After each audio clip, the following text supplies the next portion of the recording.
The most violent show on earth returns, March 2nd, live from the Kia Center in Orlando, Florida. In the main event, bare-knuckle boxing king Alan Belcher faces off against former UFC champion Junior Dos Santos for the first ever bare-knuckle MMA championship of the world. In the co-main event, it's a battle of titans as Chase Sherman takes on Alex Nicholson. Tickets available now at Ticketmaster. And now, Brandon Thick Boy Schaub. Good morning, friends. It is Monday morning, 9:35 a.m., February 26th. What's poppin'? How are you guys? Can't hear you. Great. Cool, man. That's great. Spent the weekend. Kiddos had football game. We're in the Super Bowl. And then we went undefeated. Tiger balled out. And then he had a travel ball game. And they got destroyed. And he was throwing up the whole time. So that was cool. That was a long Sunday. But that's how it goes, man. That's how it goes. Let's get right into the fight of the meat of it. You got a lot of stuff going on in the MMA world, a ton of stuff going on. This freaking Saturday in Gamebred Bareknuckle, you got Alan Belcher versus Junior Dos Santos. Your boy will be commentating on that. It's my first gig with Gamebred. It's going down. Gamebred Bareknuckle MMA, Dos Santos versus Alan Belcher for the Bareknuckle MMA World Championship. That's happening this Saturday in Orlando at the Kia Center. Your boy will be there on the mic, so make sure you tune in. I'm excited for this, man. Super excited. I think I'm working with our boy Robin Black. Oh, sweet. We have a current event with him, too. Oh, do we? Yeah. He just, he texted me. I didn't know he was working with him. He texted me last week. He was like, you decided to be working with you, man. I'm like, oh, snaps. We haven't been together in a hot second. Dude. Yeah, he's one of my faves. So you got Junior Dos Santos, who beat Roy Nelson. Alan Belcher beat Roy Nelson, yeah? Yep. And that was for the vacant belt. And so that was a split decision. Close fight, man. Close fight. That was in Biloxi, Mississippi. Super close fight. Could have went either way. Roy has an argument he won that one.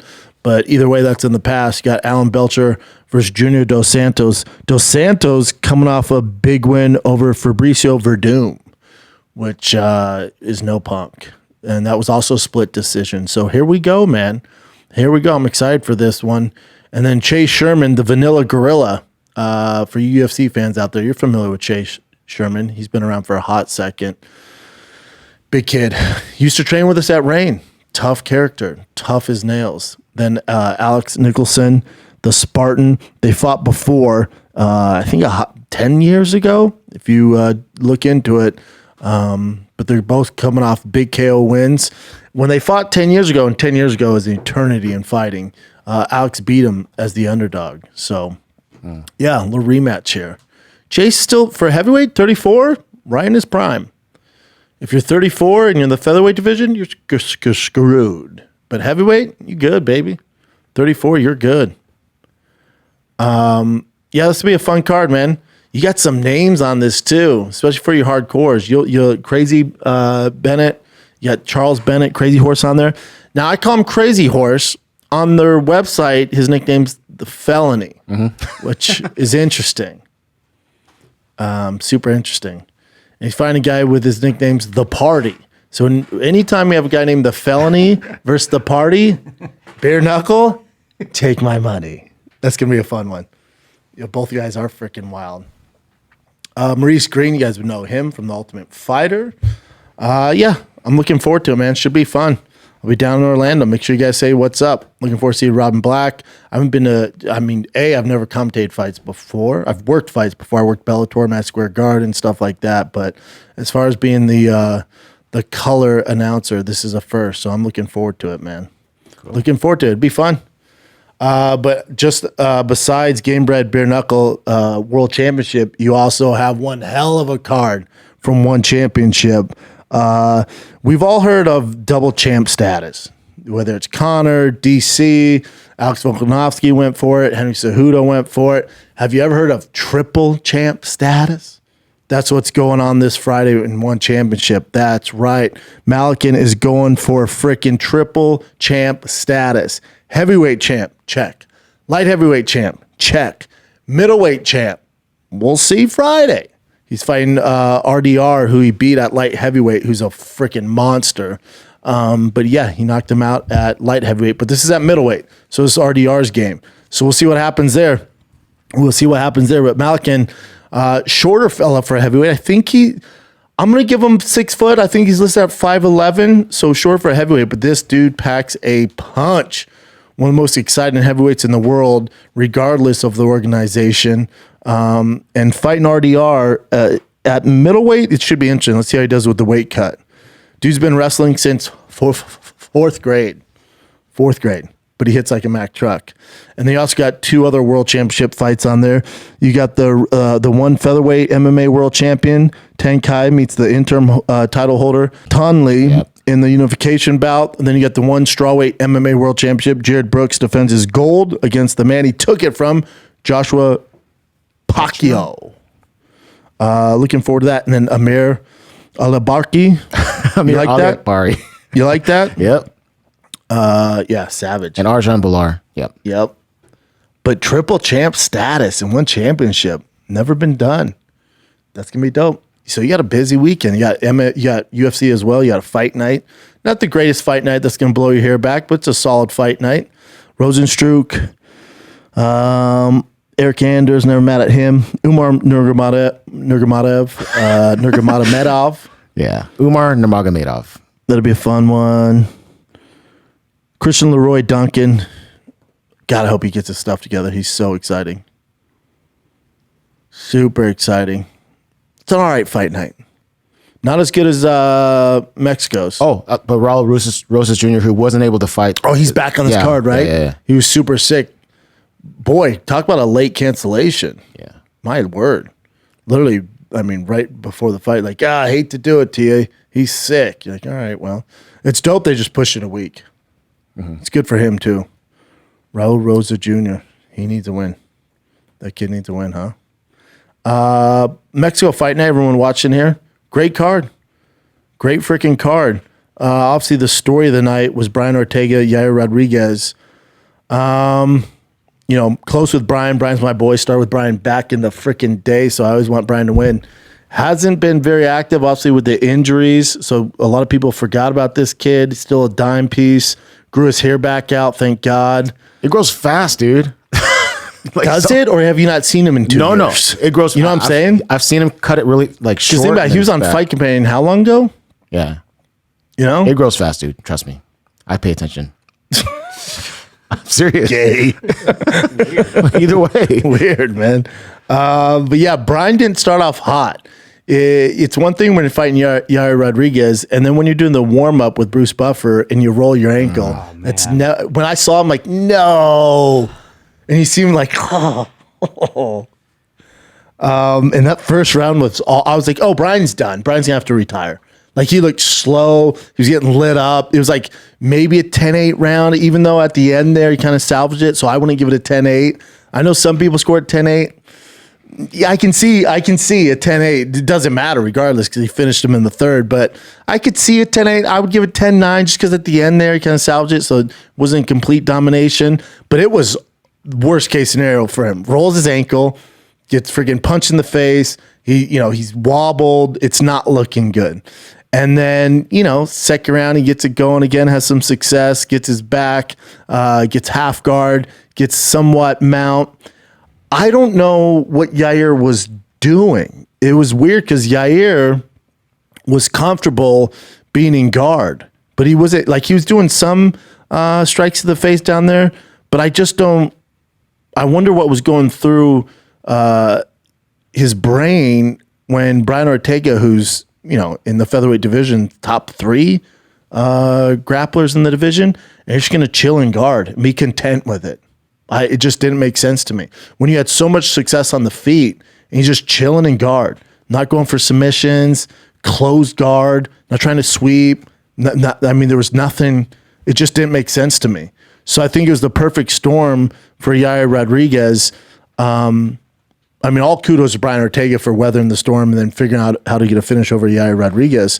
But for Yair, he kind of gave that one away. You had so much success early, and then you get taken down, you get mounted, and then just to kind of lay on your back and just kind of accept that Brian Ortega's on top of you was weird to me.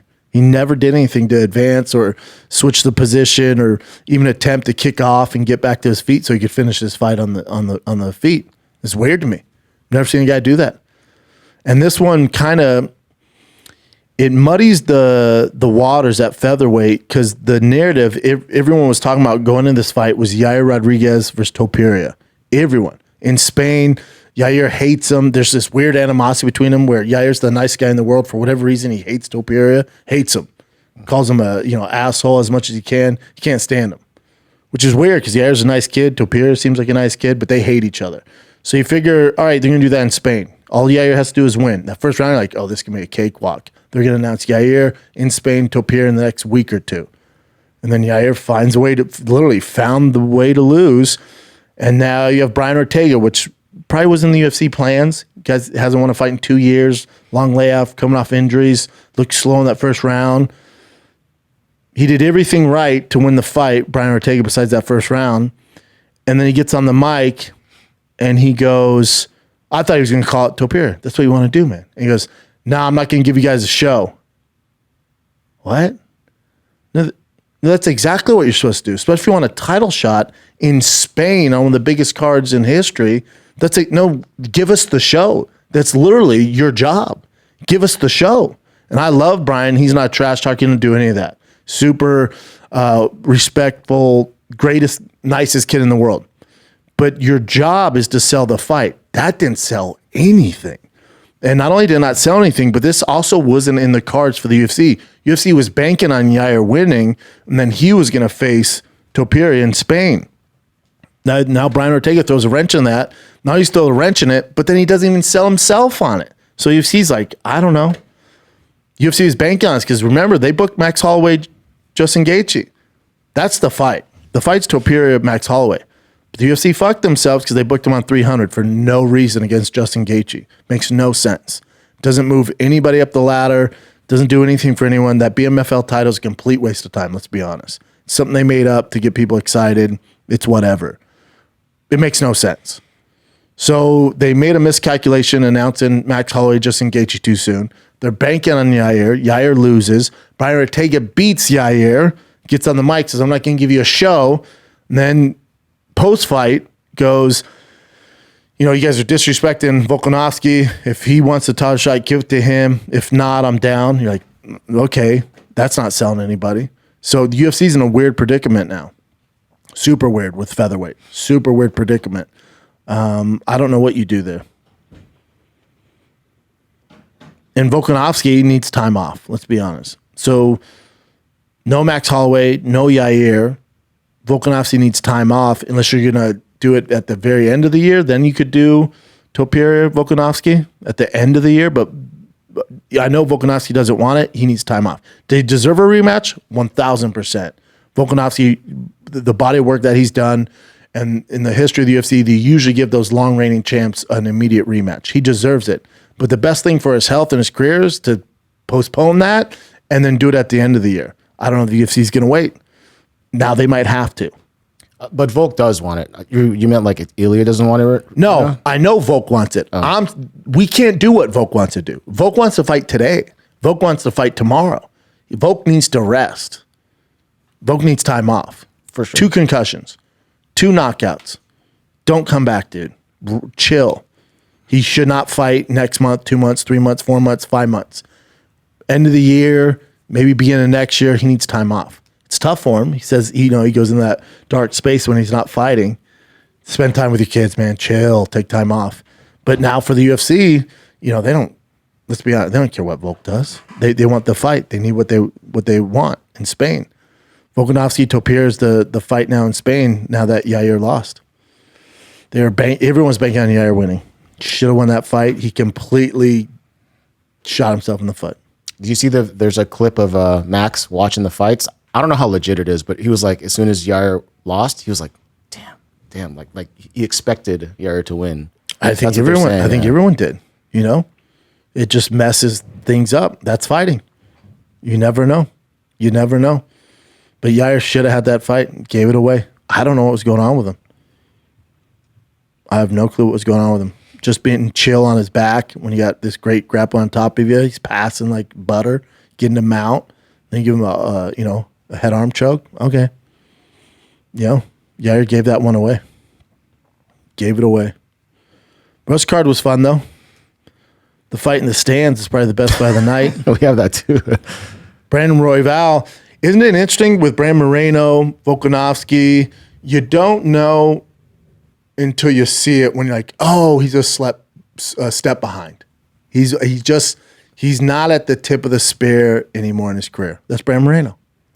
So here's the stats. Because I thought Moreno won personally. I just did. But here's the stats. Could have won either way. Yeah, but there's the UFC stats right here. So, And blue is Royval. yeah. So So it's like 4 out of 5 for Moreno. Mm-hmm.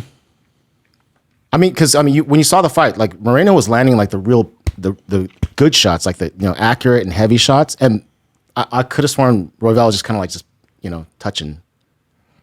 So he probably, but even here it says significant strikes on Moreno's side. Jesus, he threw 437 punches to the head. I mean, what do you guys think? It was close for sure, but I thought Moreno won. Yeah, nobody got robbed. It was a close one. I thought it was a weird dance by Moreno, a weird game plan those first 2 rounds, how much he was moving.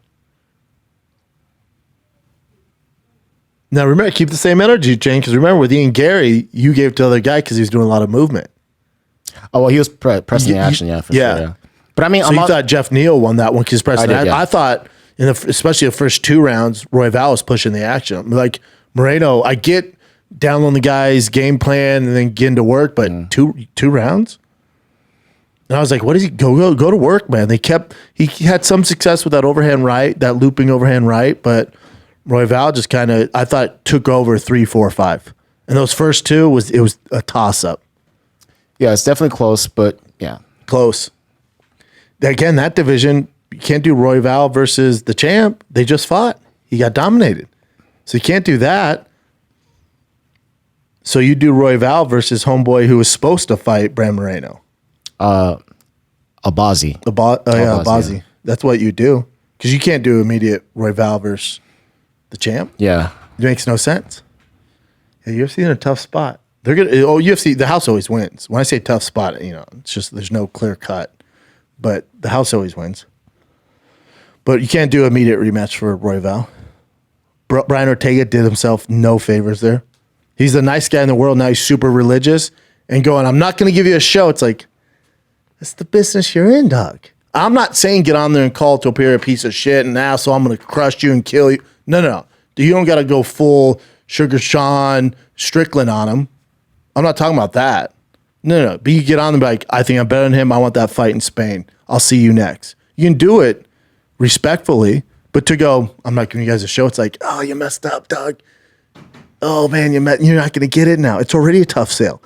And now you don't even want it. You're not even selling yourself. Now the UFC's like, all right, we don't have a promo to cut. But if you would just gone there and be like, he could have done this. If Volkanovski deserves it, he was a champ for a long time. He beat me. If Volkanovski's not ready to go, I will destroy Topuria. So it's either now or next year. But I'm going to destroy this guy. I'm the best in the world. That's it. Then Topuria responds. UFC creates hype around it. Then you're fighting Spain for a world championship. Now, I don't know. The UFC's like, the kid doesn't want it. Yeah. He didn't seem like he wanted to rush back either. Yeah, He's like, we'll talk. It's like, no. We'll talk doesn't work for anybody because you're not going to talk. If you think your management is going to talk to the UFC and there's like some like debate here of what you're going to do next, oh, you don't know the UFC. UFC's going to go, no. This is what you're doing. This is how it works. So I didn't like that. Yep. He just really missed the opportunity there. It's just the game. It's just the world of the UFC now. You got to get on there, rip a good promo. You don't have to go all WWE and go play heel and do all this trash talking. We don't need that. But just believe in yourself. I'm the best in the world. I'll destroy that guy in Spain, in LA, doesn't matter. I'm the best in the world. Boom. We can run with that. But to go, I'm not going to give you guys a show. It's like, oh, no, you're not getting the title shot. That's the way it works. And you're coming from a place where you actually care about Brian. You know him. Love you're friends Brian. with him. You're Love friends with. You're close with Henner as well. Super close with so everybody. you're just like saying cornered Brian. Everything. Yeah, I'm just saying, as far as the business aspect, Yep. capitalize, dude. That's the game. Do I like it? No. That's the game. Look at Bilal Muhammad.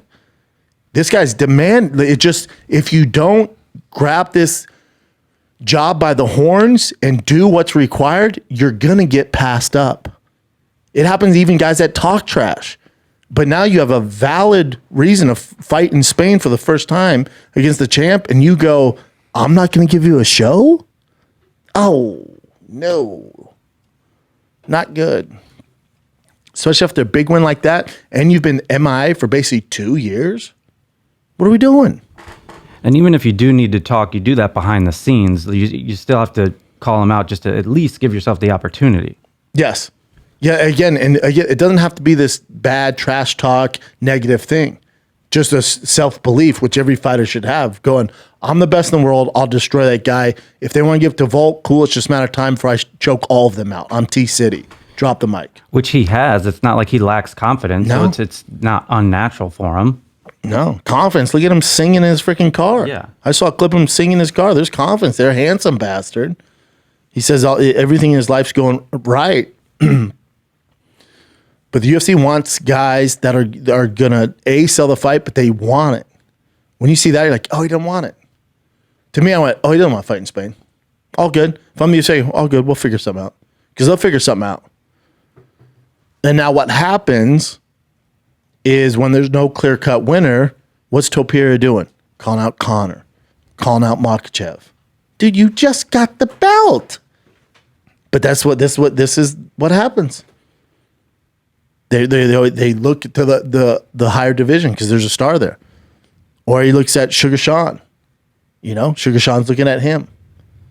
Unless there's because Suga's brilliant. What'd Suga do?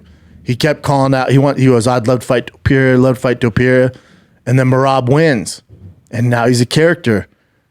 And before he was talking about Merab, he goes, that's a boring fight. That guy sucks. That guy's boring. Now Merab's a big personality. He goes, I'll fight Merab. Cool, let's do it. I'll do that. I'll stay in my division, fight that. Because there's a worthy opponent that people want to see now. Some of the guys aren't getting it. Merab gets it. But Topuria is talking about everybody but his division. And he just got the belt. It's not good. It's not good at all. What do you got, Jen? Take a quick break.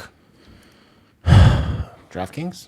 Get in on the action with DraftKings Sportsbook, an official sports betting partner of the NBA. My Nuggets are crushing it again. So are the Celtics, but we know when it comes playoff time, my Nuggets are going to destroy everybody, especially anybody in the East. New customers who deposit $5 or more can get a no-sweat bet up to $1,000 back in bonus bets.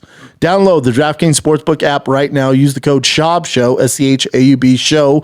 New customers can get a no-sweat bet up to $1,000 if your first bet loses. Only on DraftKings Sportsbook with the code SCHAUBSHOW. The crown is yours. Gambling problem? Call 1-800-GAMBLER, or in West Virginia, visit www.1800gambler.net. In New York, call 8778-HOPE-NY or text HOPE-NY 467-369. In Connecticut, help is available for problem gambling. Call 888-897-7777 or visit ccpg.org. Please play responsibly. On behalf of Boot Hill Casino and Resort in Kansas, 21 plus, age varies by jurisdiction, void in Ontario. One no sweat bet per new customer. Issued as one bonus bet based on amount of initial losing bet. Bonus bets expire 168 hours after issuance. See dkng.com/promos for deposit, wagering, and eligibility restrictions, terms, and responsible gaming resources. This episode of the Shop Show is also brought to you by O'Reilly Auto Parts. O'Reilly Auto Parts, who are in the business of keeping your car on the frickin' road. O'Reilly Auto Parts offers friendly, helpful service and parts knowledge you need for all your maintenance and repairs. I've been at O'Reilly nonstop. For my Lightning, I've had so many issues. I didn't know why O'Reilly, if they don't have it in store, they have it online. You can get it. They're super knowledgeable. I had an issue with my intake system on my Lightning. They had the bolts, they had the proper filter. They had everything I needed. And this is a 20-year-old truck. They had everything. Spark plugs I've gotten from them recently. I just roll up there, talk to them. If they don't have it out on the floor, their employees help me out. They find it, and if they don't have it back in stock, in the back there, they order it, and it's the next day I pick it up, or they even drop it off, man. They've got thousands of parts. Whatever ride you got, they got you. Accessories are in stock as well. Like I said, in-store or online, so you never have to worry when you're in a jam. You're going to get it quick and fast at O'Reilly. The team at O'Reilly Auto Parts can test your battery for free in or out of your car. If it needs to be replaced, they help you find just the right battery for your vehicle. Again, I've done this exact thing on my Lightning. Something was going on with the battery. We replaced it. They had the battery in stock. When you're a do-it-yourselfer and need a specialty tool to finish the job, stop by O'Reilly Auto Parts and ask about their loaner tool program. Simply pay a refundable deposit and borrow the right tool, then get your deposit back when it's returned. Again, I had to do this on my air filter. The Whipple supercharger kit didn't come with a proper fitment, so I couldn't get in there. So I had to just hollow out the center so I could fit the filter in and screw it on. So I bought the whole thing there. Everything I needed to hollow that part out and put it on the Lightning. I should get it back this week. All right. The professional parts people at O'Reilly Auto Parts are your one-stop shop for all things auto, do-it-yourself, and you can find what you need in store or online. Stop by O'Reilly Auto Parts today or visit us at O'ReillyAuto.com/Schaub. That's O'ReillyAuto.com/Schaub.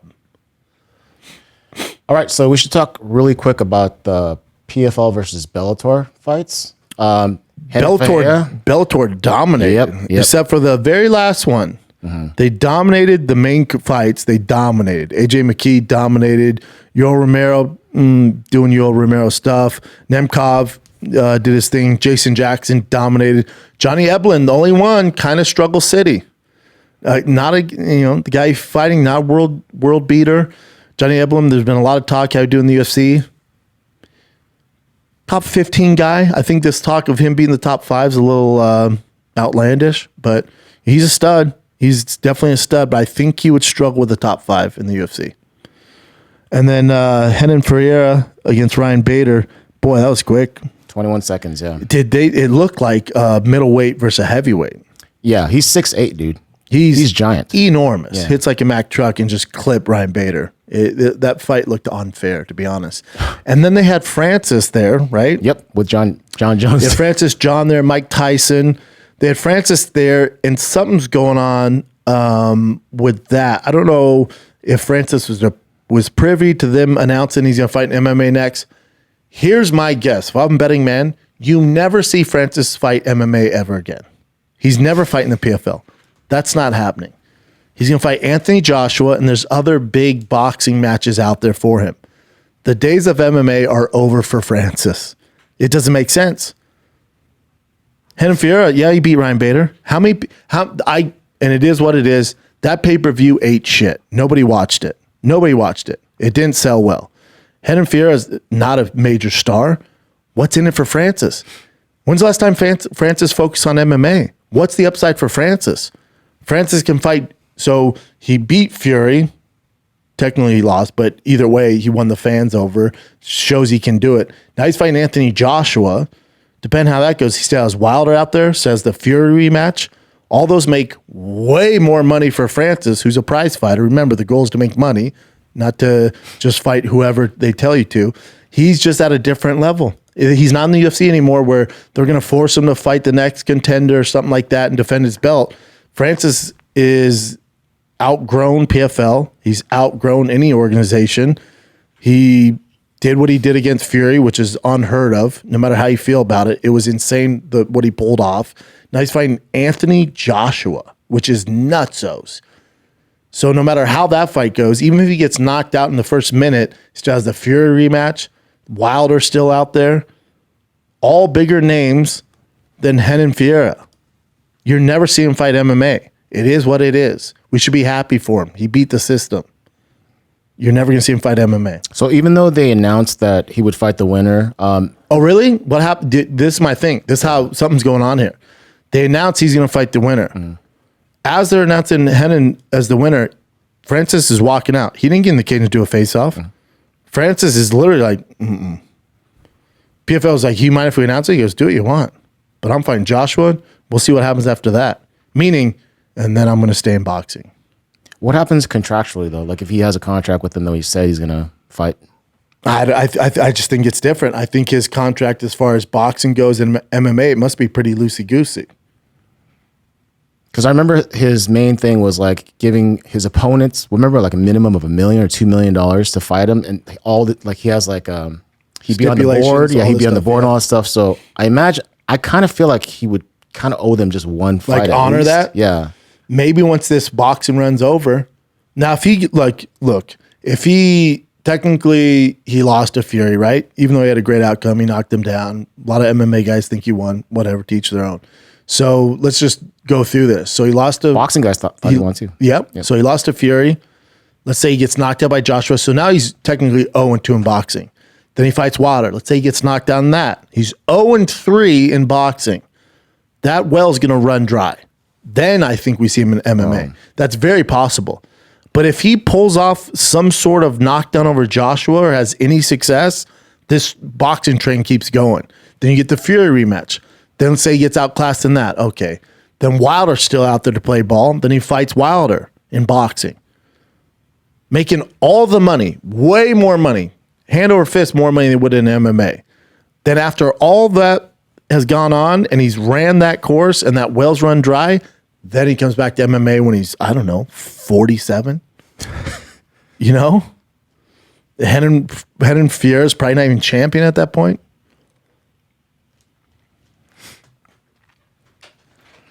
But you're not going to see Francis fight MMA till he fights Fury, Joshua, and Wilder. And there's going to be some rematches in there. Who knows? But you're looking at 2-3 years. And then he'll come back. Maybe. Now, if he beats Joshua, beats Fury, beats Wilder, you never see him. MMA, what? Why? For who? For what? Yeah. Only thing I could think of is if he gets sued by PFL for not fulfilling the contract. Yeah. But I don't know. You were already talking about this, but I'll show you a little clip of the fight in Mexico City. I thought it was Jon Jones' manager knocking him out.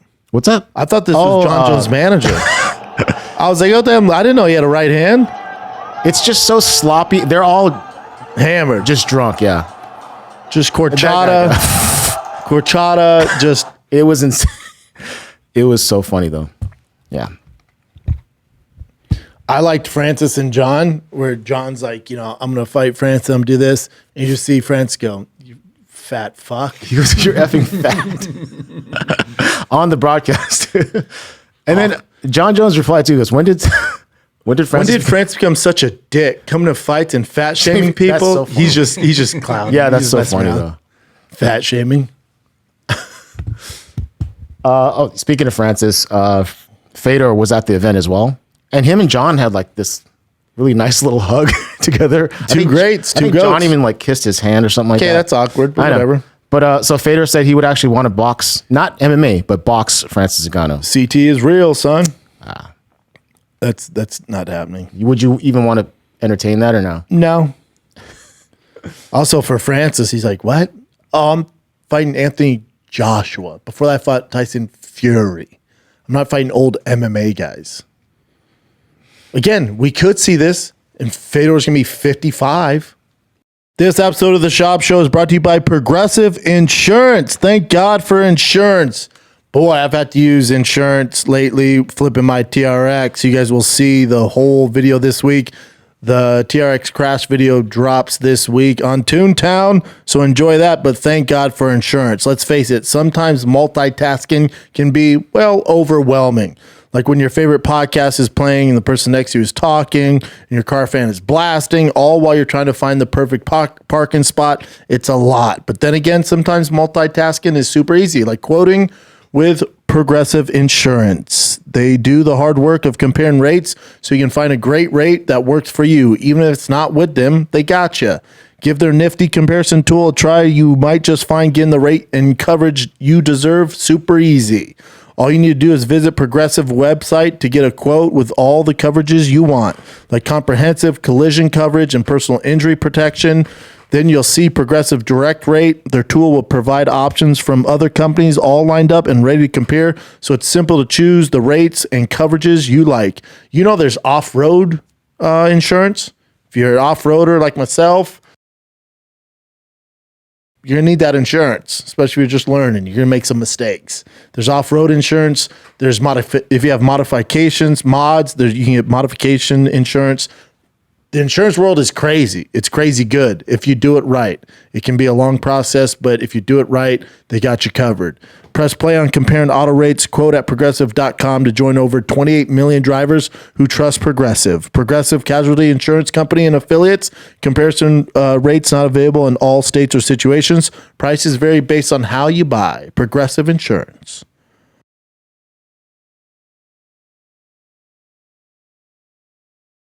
This episode of the Shop Show is also brought to you by Shopify. Cha-ching! When I started podcasting, an online store was the furthest thing from my mind. Me and my brother were shipping Fire the Kid merch out of a garage, and it was tough.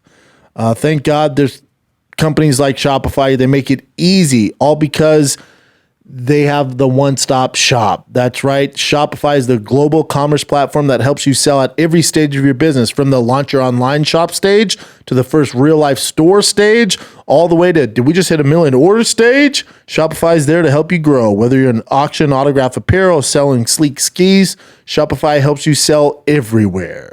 Shopify helps you turn browsers into buyers with the internet's best converting checkout, up to 36% better compared to other leading commerce platforms.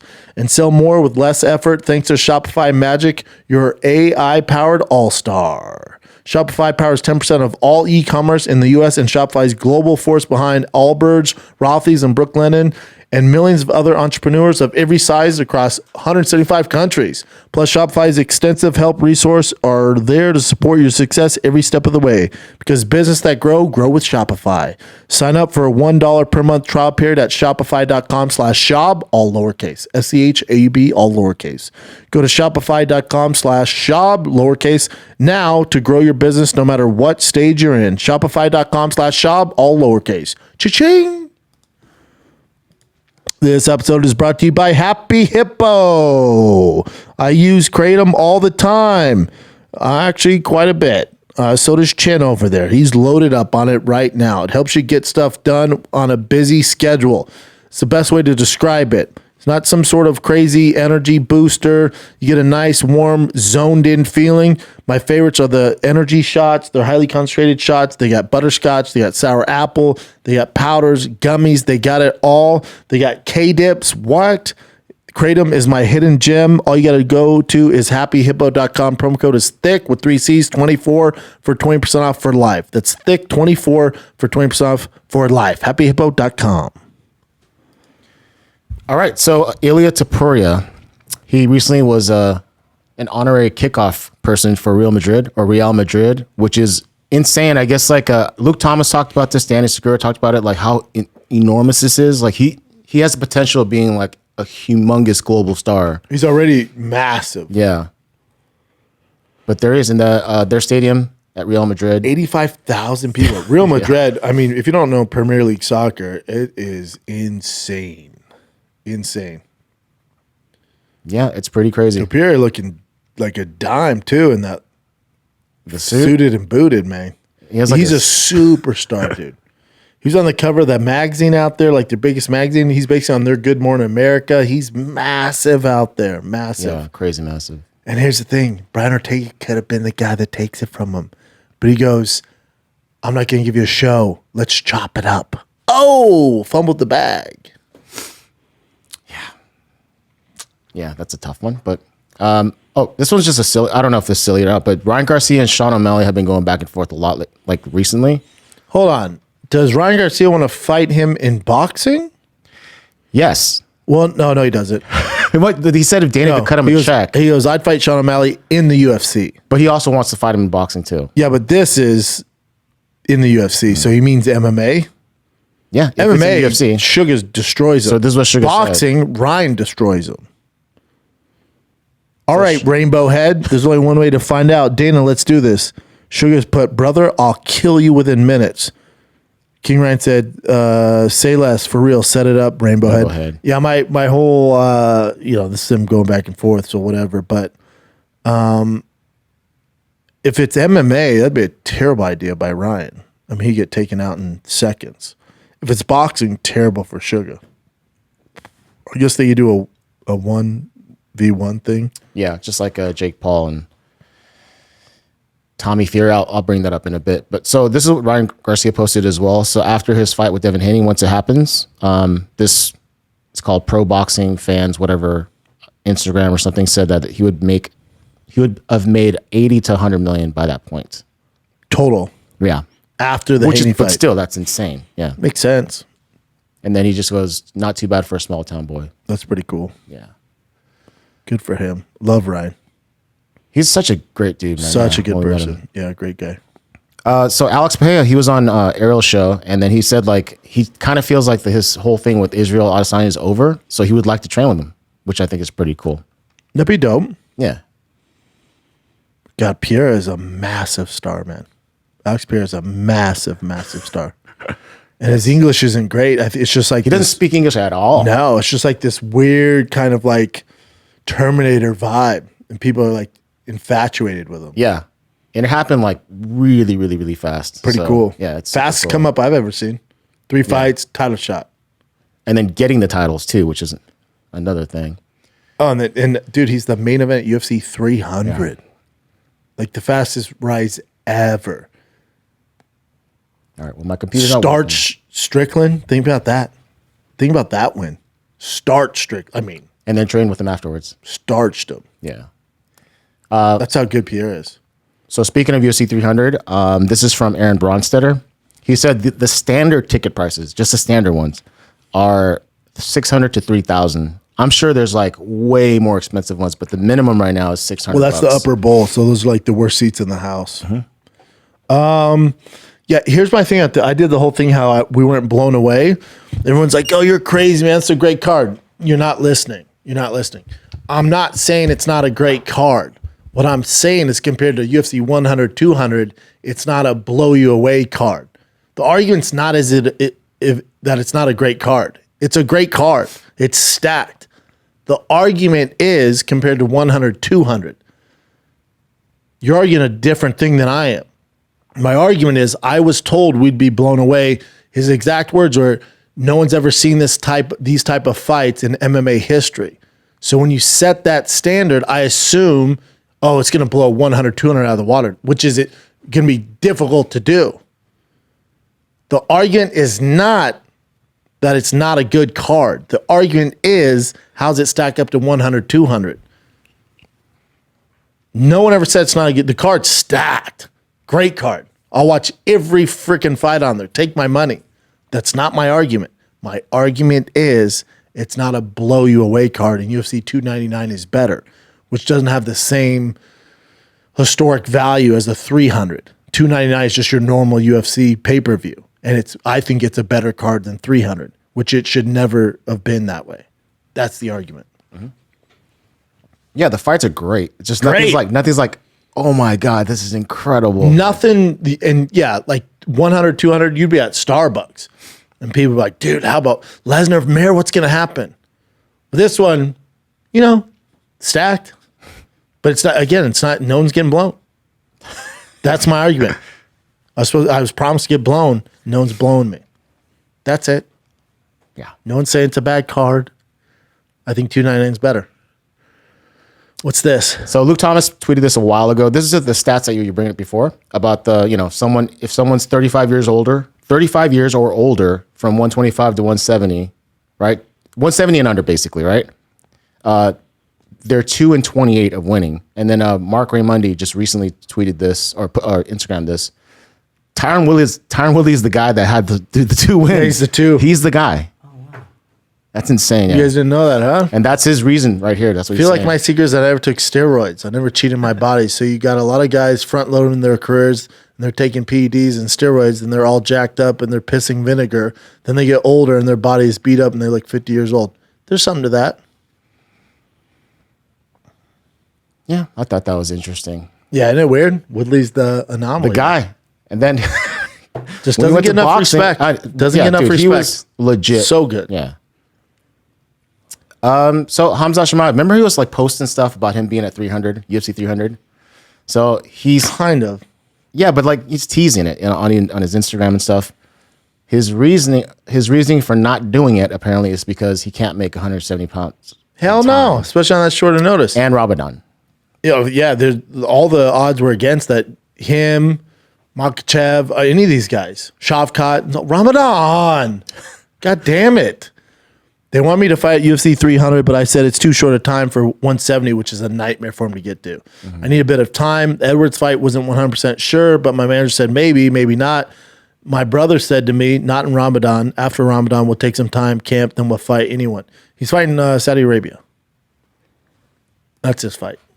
Speaking of Saudi Arabia. And then somebody leaked it that it's Izzy. So here's what's See, crazy that about will that. blow me. Yeah. Have you seen this? I don't know if they've taken it down or not. No, they I didn't. tweet this out. On their site, Kingdom Arena, they have Izzy versus Hamzat. And what's the date on there, Chin? It's the June 23rd, I think they said And you it can was. get tickets to it. Yeah. But see, it says members right here for that particular date. So it's weird. So UFC's website puts the actual arena, what it's at. And if you Google that, the ticket sales for that arena shows all these different fights, and they show who are the members. Francis Ngannou, Tyson Fury versus Usyk on there, and plus for this date, right here you can see it. Hamza crazy is Chimaev that? versus, but Dana denied it. Everything he goes. Of course he no, did. He wants to be media's the doing first to announce it. We can't listen to what he says. But that's pretty crazy. But look at that. Tickets. And they have Hamzat and Izzy on there. Yeah. Take my freaking money. I first saw this from the YouTube channel Full Mount MMA. I think he's the one that did the investigation on it. Yeah. That's interesting, right? Yeah, of course. Like, what the hell? It's great. That's such a good fight. If it happens, That's yeah. a tough fight for Hamzat. Tough fight. Tough fight for both. Yeah. It's such a good fight. Yeah. I favor Izzy in that fight. I would definitely give him the edge. Yeah.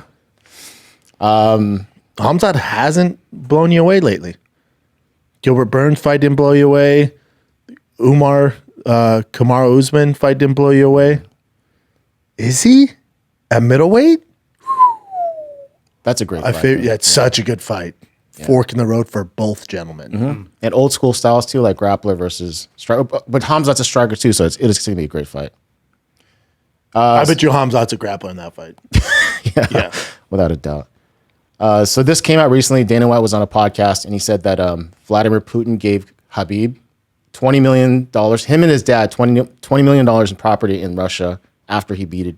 That's after how he it should beat Conor be. McGregor. That's how it should be. America, take notes. Take notes. Sean Strickland should have a nice, massive amount of property in Orange County right now, beachside. Why not? Chris Weidman should have a nice place paid for. By Trump?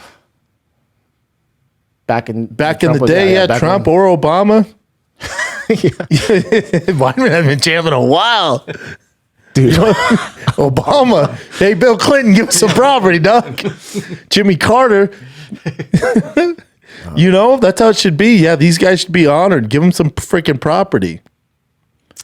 Like Alex Volkanovski should own Australia at this point. Yeah. 20 mil though in property? That's Dude, insane. That's so crazy. so dope. But it's awesome, yeah. This is just a silly video. This is Steven Seagal training with Alex Pereira. Steven Seagal is so thick. He's very thick, yeah. He's all, I love when he hits his cornerman in the ribs with the elbow. He's all,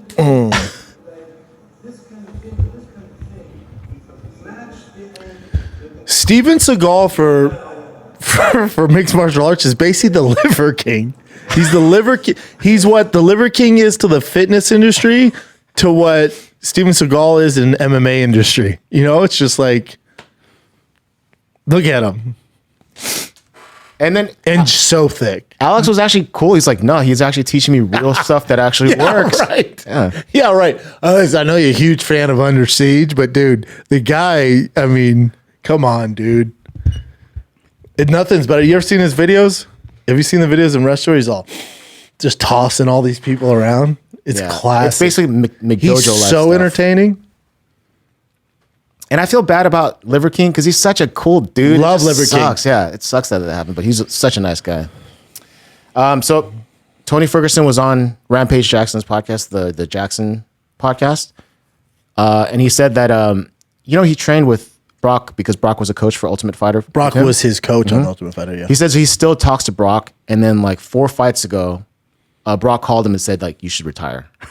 He told him straight up that he should retire. He's like a serious, straight up person. He says, yeah, I should retire, but I'm like, I'm not going to retire.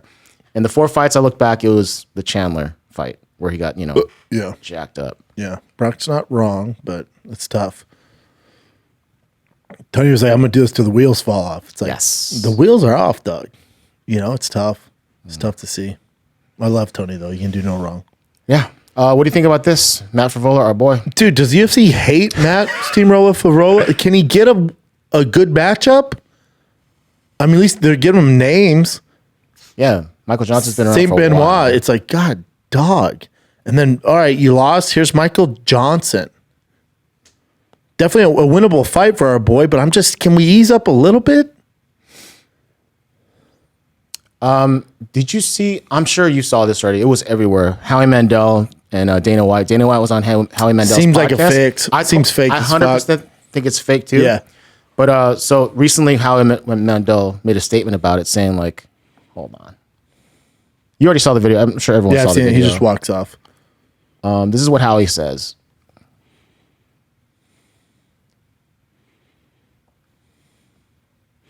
So Howie said, what you saw is what you get. I don't know. It just happened. I don't have any real insight. I have no explanation. He hasn't talked about it. I love doing a podcast. I love spending quality time with my daughter. It's something that came out of the pandemic. We were hanging out, call my celebrity friends. It morphed into Howie Mandel does stuff, which is growing by leaps and bounds as we speak. We're doing them live and anything can happen. He says they're not produced. It just happened. And the weird thing about this is like nothing has come from it, right? It's just that's the video we saw. And I thought they would promote something afterwards, but as of yet, it's been a couple of weeks, I think. Nothing has come seems from like it. a fix. Has to be right. Does it? Yeah, it's fake. Yeah, it's fake. That was like, by the way, you called the Cejudo stuff out. That was fake. That was fake. Which, yeah. But this one I thought was 100% fake. Yeah, I saw that a mile away. I'm like, all right, it's going to get crazy views if that's what. And now you know, if you didn't know Howie, who I love, you know Howie has a podcast now. Yeah. Yes, That you were on. That's a better promo than Dana White sitting there fighting with Howie Mandel, who doesn't watch UFC. That's the best promo they could have done by far. Brilliant. I wish they'd do it on here. I didn't know Dana was up the street. So this is the Robin Black thing I was going to talk to you about. I'll just play the clip for you. If it. George St. Pierre and Boss Rutan tried to. Damn it. My computer's so slow right now, but let's see if I can do this again. So this guy behind him is touching him. He's like, this guy's gonna get killed if he doesn't get him. These are incredibly. Seriously, get the fuck. It's all up on him, dude. So Robin eventually says, seriously, get the fuck off me or I'm gonna fuck you up or something like that. And the guy just lets him go. The guy backs off. These are incredibly difficult things to. Anyways, this became kind of viral, and Robin Black even said like, people were giving him criticism like you're a host, you got to be more professional. You can't do that. He goes, no, I think it's important to be yourself. You know, whether you're on camera, if you're like doing a What's he hosting supposed job. to be like? Oh, what's up, buddy? What do you think of the fights? Nah, man. Be like, No, back yeah. the fuck up, Exactly. dude. What Be are you yourself. doing? Yeah. Yeah. That And guy's Robin being did super fight. disrespectful. Yeah. Robin did fight him? No. Robin did fight MMA. Like I think he had like 2 fights or something like that in MMA. Yeah. And he's a lifelong martial artist. So yeah, that was pretty cool. Sucks the video didn't play, but Be fun if he just Joe Schilling him and was like, pop, pop, pop, knocked him out. all right. I think that's it for current events. Oh no, shoot. Should I play it here or Fire the Kid? Because What? the video's not playing. Let's see if the video plays here. Let's just give it a shot. This is Chuck Liddell. I saw him fall off the boat. I feel bad, because Chuck's it's my so boy. funny. I don't Chuck's know. my boy. I don't know what Looking stiff, dog. dude. Oh my gosh. Let's see if it works. Dude, when you get older, shit just happens. Like I was playing dodgeball. My son had this dodgeball thing with his buddies, his whole baseball team. And they're like parents versus kids. And I was like, I'm going to light these kids up, Billy Madison style. And a ball like went bouncing off. I went to go get it. And this little freak kid who's like the most athletic kid on the team grabs the ball. Dude, he hit me so hard in the chest. It was like, goosh, and fell backwards. All the parents like, damn, man. I'm like, yeah, I don't know, dude. Some shit happens. It hit you in like the sternum area? Oh, dude, like direct shot right in the sternum. Yeah, right that's where it takes your breath away. But I was like off balance too, so I was like, goo. It was like, oh, the kids were like, boo. My son was like, damn, Dad. I'm like, yeah, dude, it was just good timing. Shit happens. That second game, though, I Billy Madison those little pricks. Let me turn this down real quick. But so he's like kind of messing with these. I think they're kids, right? They're younger. And they're not paying attention to him. No. You know what that looks like? And it took forever for him to like get back on the boat. They couldn't figure out how to get him back on. That looks just like the Tyson on the hoverboard. Like, Yeah. once you lose that center of gravity. Dude, when you get older, bro, it's just tough. I wish someone had video of me getting eaten alive by this kid at dodgeball. This kid's 8. Oh my gosh. You know, when you get older, and he might be having a good time. Might be on some supplements. Yeah. That was a dope ass boat too. It looked like Connor's. Who was he talking to? Those kids were not having it. Like, very cool, man. Have a good day. He's like, hold on. Whoa! That makes the fall worse. Like, you fall and nobody's even paying attention to you. The kid didn't realize. He didn't notice it. Oh, damn. It took him a little while to notice it. Chuck's like, so then with Tito, right? Like, I was like, oh, God. He's like, it is what it is, man. Sometimes, I was on Entourage. Oh, God. Ain't that a bitch? Oh man. You should do that on Fire and Kid, too, though. Yeah. Especially with Bayham Miller. He knows I'm gonna Chuck. refresh my my laptop. Bitch getting older, man. But that's it for current events. Dude, I'm back in the gym 4 days in a row. Nice. Working out 6 a.m., baby. I'm back. I feel pretty good. Got some energy. Nice. I haven't worked out in a hot second. Excited about a new gym. Doing my thing. Is that it, Chin? That's it. All right, kids. This freaking weekend, it's going down. If you see me in Orlando, come say what's up. It's Junior Dos Santos versus Alan Belcher, the talent for the heavyweight bare knuckle boxing championship. You got Chase Sherman, Alex Nicholson, Charles Felon Bennett, Joe the Party. Just taking my money. The Felon versus the Party sells itself. TJ Brown, Maurice Green. I'm there for it. I'll be there in person. Come say what's up if you see me around the venue. And then also Friday, 7:30 a.m. Eastern time. If you're at work and you're looking for some fisticuffs, Boyd has one championship delivered. You have 3 title fights. My boy Malykhin is fighting RDR for the middleweight world title. He's going for triple champ status. Ever heard of it? Me neither. This dude's doing it. Heavyweight champ, light heavyweight champ, middleweight champ of the world. It's never been done before. It goes down this Friday, 7:30 a.m. Eastern. You also got 2 other world championship bouts. You got the frickin' what do you got? You got the 1 featherweight MMA world championship, and you have the 1 strawweight MMA world championship. It's all going down this frickin' Friday. But you got a guy going for history, triple champ status this Friday. Malykhin, the heavyweight champ. You see him knocking everybody out. Heavyweight, light heavyweight. Now he's going to try his hand at middleweight against RDR. He beat him before, but not at middleweight. It's all going down this Friday. 1 championship, 7:30 a.m. Eastern, March 1st. Is that it? That's it. All right, kids. Love you guys. Thanks for watching. Like, subscribe. I'll see you around Orlando. I will see you this week. Be nice.